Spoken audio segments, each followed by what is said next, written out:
صدیوں پرانی بات ہے کہ ملک یمن میں ایک بادشاہ حکومت کرتا تھا۔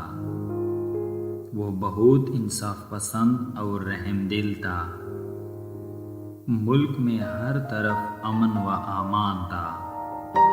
ایک دن اسے بیٹے بٹھائے خیال آیا کہ رعایا کی خبر لینی چاہیے۔ بس اس نے اعلان کروایا کہ بادشاہ کو کوئی ایسی کہانی سنائے جو اس نے نہ کبھی سنی ہو۔ جو ایسی کہانی سنائے گا اسے سونے کا ہاتھی انعام میں دیا جائے گا۔ ملک میں اعلان ہوتے ہی لوگ جوک در جوک بادشاہ کو کہانی سنانے کی غرض سے آنے لگے۔ وہ بڑی مزے کی کہانیاں سناتے۔ بادشاہ سلامت کہتے، میں نے یہ کہانی پہلے سنی ہوئی ہے۔ لوگ تک ہار کر لوٹ جاتے۔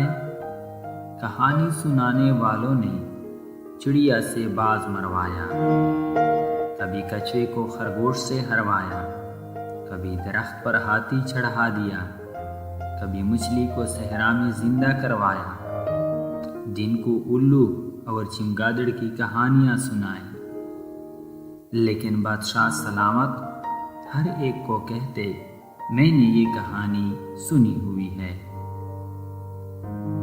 آہستہ آہستہ لوگ کم ہونے لگے۔ یمن کے ایک گاؤں میں ارسلان نامی نوجوان رہتا تھا۔ اس نے تمام باتیں سنی اور ایک نئی کہانی لے کر بادشاہ کے درمیان میں پہنچ گیا۔ ہاں بھائی جوان، آپ کیا کوئی نئی کہانی لے کر آئے ہو؟ بادشاہ نے پوچھا۔ حضور، کہانی نہیں، ایک حقیقت لے کر حاضر ہوا ہوں، ارسلان نے عاجزی سے کہا۔ بادشاہ سلامت، آپ نے پہلے آپ کے والد محترم بادشاہ تھے۔ ان سے پہلے آپ کے دادا حضور نے آپ کے والد محترم کی شادی پر سونے چاندی کے برتنوں میں کھانا دیا۔ جس طرح آپ کے والد اور دادا بادشاہ تھے، اسی طرح میرے والد محترم اور دادا حضور بہت بڑے تاجر تھے۔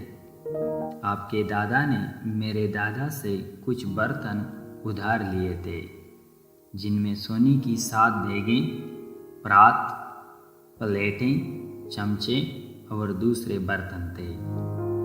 شادی کے بعد آپ کے دادا برتن واپس کرنا بھول گئے۔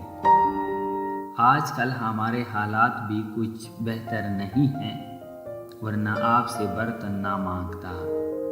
شاید آپ کے والد محترم یا دادا حضور نے آپ کو بتایا ہو، میں نے یہ بات کبھی نہیں سنی۔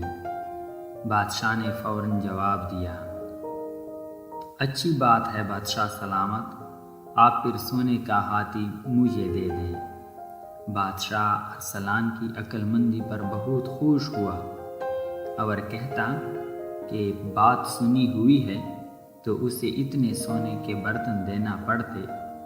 اس نے جلدی سے کہہ دیا، یہ بات میں نے نہیں سنی۔